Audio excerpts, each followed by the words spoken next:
میرے تاج الشریعہ کا بیان ہے، رات کے 3 بجے CID کے لوگ میرے روم پر آئے، فرماتے میری اہلیہ میرے ساتھ میں تھی، میرا دروازہ کھٹکھٹایا، میں نے اپنی اہلیہ کو پردے میں بھیج دیا، دروازہ کھولا تو CID کے لوگوں نے میرے سامان کی تلاشی لینا شروع کر دی۔ جب میرے سامان کی تلاشی لی اس کے بعد پوچھنے لگے تم نے جمعے کی نماز کہاں سے کہاں پڑھی؟ فرمایا میں مسافر ہوں۔ کہنے لگے کہ چلو ہمارے ساتھ میں چلو۔ میرے تاج الشریعہ کو رات ہی میں لایا جاتا ہے، حضرات ہاتھوں میں ہتھکڑی اور پیر میں بیڑیاں ڈال کر کے تقریباً 14 دن تک تاج الشریعہ کو وہی جیل میں رکھا جاتا ہے، اس کے بعد وہی سے واپس کر دیا جاتا ہے۔ جدے تک ہتھکڑی ڈال کر کے لائی گئی میرے تاج الشریعہ کے۔ میرے تاج الشریعہ فرماتے میری زندگی کی پہلی ظہر کی نماز تھی جو ان ظالموں کی وجہ سے میری قضا ہو گئی۔ جب میرے تاج الشریعہ کو جدے پہ چھوڑا گیا، جب تاج الشریعہ سے کہا گیا کہ اختر رضا جس دن امام حرم کے پیچھے نماز پڑھو گے اس دن تمہیں سارے ارکان ادا کرنے دیے جائیں گے،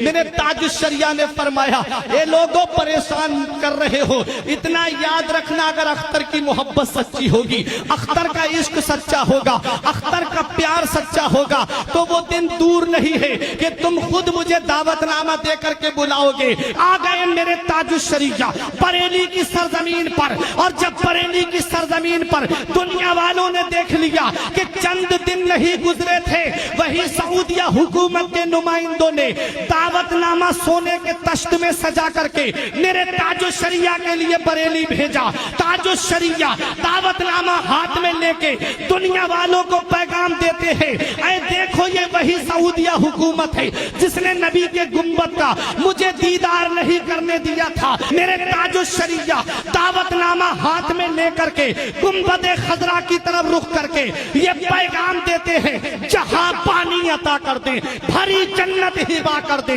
جہاں پانی عطا کر دیں بھری جنت ہبا کر دیں، نبی مختار کل ہے جس کو جو چاہیں عطا